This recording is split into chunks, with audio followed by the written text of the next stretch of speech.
Hello, I'm Mayor Joyce Downing. Welcome to Northglenn Now. About what's new in Northglenn. My guest today is the mastermind behind the city's festivals and big events, Stephen Stokes. Welcome, Stephen. Thank you.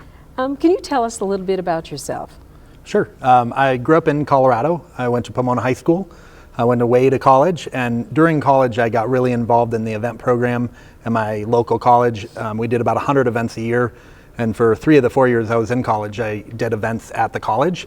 At the time, I had no idea that there was something called event planning as a profession. But luckily, right after college, I saw Up With People. It's a popular nonprofit organization that did traveling musical shows, both in the United States, Europe, and in Asia. And luckily, right after college, I got a job as an event planner with Up With People. And I spent 5 years of my career there. And I've just done events ever since. 18 years of event planning. I've worked for, like I said, Up With People, and did cities in almost 150 cities in the US and in Europe over the 5 years I worked for them. I worked for the Olympics in Salt Lake City. And I also worked for the city of Northglenn earlier. I was here from 2002 to 2007. And the last 7 years prior to being back a year ago, I owned my own event planning company, and we primarily worked with nonprofits and city governments to plan events. So I came back to the city in 2015, just about a year and a half ago, with the intent to help grow the festivals and the events that are happening here in Northglenn. Having a love for the community before made it easy to come back, and an important time for the city where the council was really asking for new quality events, regional style events to be planned. As you know, last year I worked on the Pirate Festival, which we'll be doing again. And I know today we're here to talk about another really good event the city has been doing for a long time. You're right. In the next event that we'll be looking at or talking about is our signature event, which is the 4th of July. Right. So can you tell us a little bit about that and what's going to be happening? Sure. So the July 4th Festival has been happening for over 30 years. It's an event that happens just across the street at Webster Lake and E.B. Raines Jr. Memorial Park. Happens obviously on July 4th. That's one great thing about events is especially a signature event like July 4th happens every year at that time. And it's an event, unlike a lot of the community events in the Denver metro area, our July 4th runs the entire day. So we start at 7 a.m. and we go until 10 p.m. And the goal is to create enough activities for families that they can come out first thing in the morning, they can set up their blanket and their barbecue, and they can stay for the entire day. So you mentioned activities. What type of activities is going to happen that day? Sure. So we start the morning off with a firecrackers and flapjacks 4-mile run. Wow. It's a lot to say, but it's 4 miles out and back, and they finish with a pancake breakfast. The pancake breakfast is planned by Boy Scout Troop 98. It's a fundraiser for them. That's at 7 a.m. and goes to, they run out of pancakes, usually between 10 and 11 in the morning. Starting at 10 o'clock, we have the car show. It's an annual car show that started 5 years ago.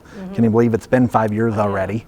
I know, Mayor, that you've been one of the people that's judge of the cars for the car show every year. One of the other activities we do is a bike, trike, and wheelchair and patriotic pooch parade, so that we get every kind of group out for decorating their bicycle, tricycle, wheelchair, or whatever they have, including dogs. We had a woman that came last year that had dyed her dog red, white, and blue, and put ribbons in the dog's hair. And so that comes, you remember that one, I know you do. So that happened, that begins at 9:30 registration before. And then there are a slew of other activities during the day. The senior center has their bake sale. And this year, a little bit different than the past. We're starting the food vendors and the booth vendors at noon, just a little bit later in the day, to give a chance for all the morning activities to happen and get started before the booth and the food vendors happen. You know, that's probably one of the most fun events that we have, you know, in the city. I always enjoy it. Do we have anything new on the plan for this year? Yeah, you know, we do. We've actually made a number of changes. One of the things that I saw, I had just been back in the city a few months last year during July 4th, and so I implemented the plan that had been in place. And one of the things that I saw was that a lot of people come from the parking lot area and it takes them a long time to get through the park, and that they weren't seeing all the fun activities that we really had planned. So we've rechanged the design and layout of the event this year to have more events in the rec center parking lot.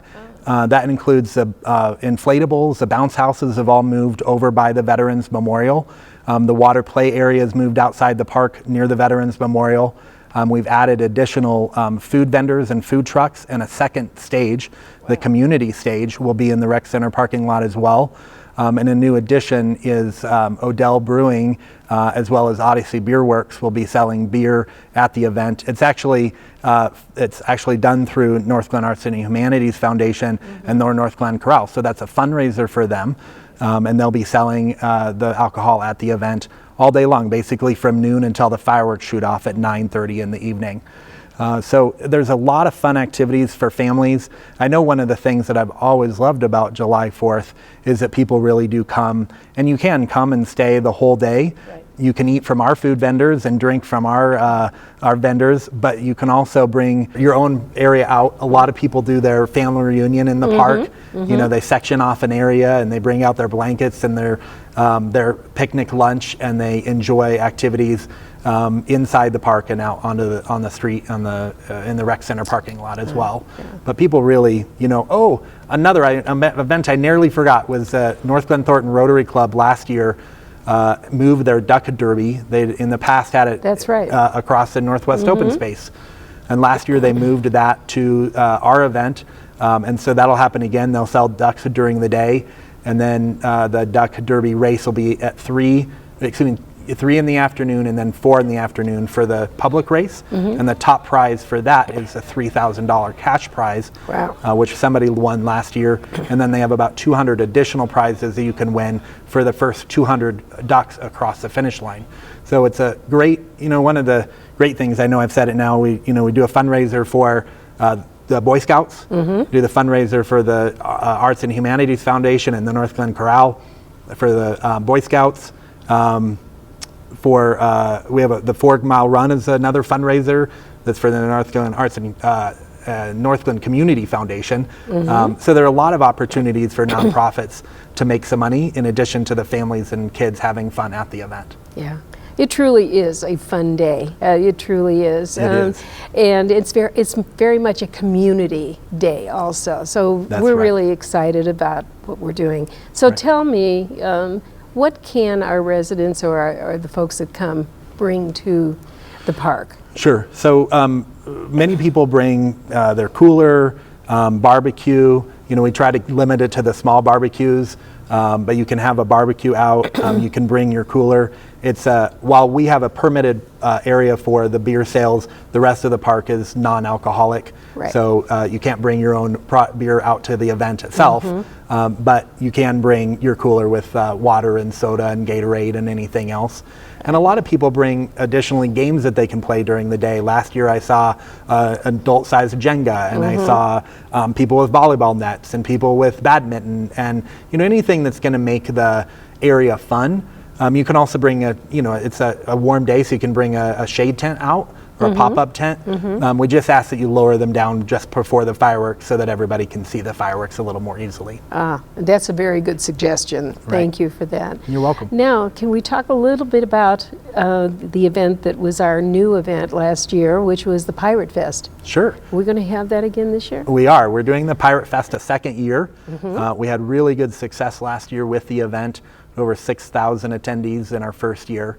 So we'll continue on the same weekend in September 16 and 17. Friday night, September 16th, is a Pirate Ball. So that's for adults only. You have to be 18 plus to come to the event. It's a ticketed event, and you can pay, it's $20 for dinner or $30 for dinner and 2 drinks. And we're going to have activities including, this year added a sing-along. We're adding also a mermaid stage that we're both doing on Friday night and on Saturday. It was actually our biggest request from last year is that we have more mermaids at the event. I heard that.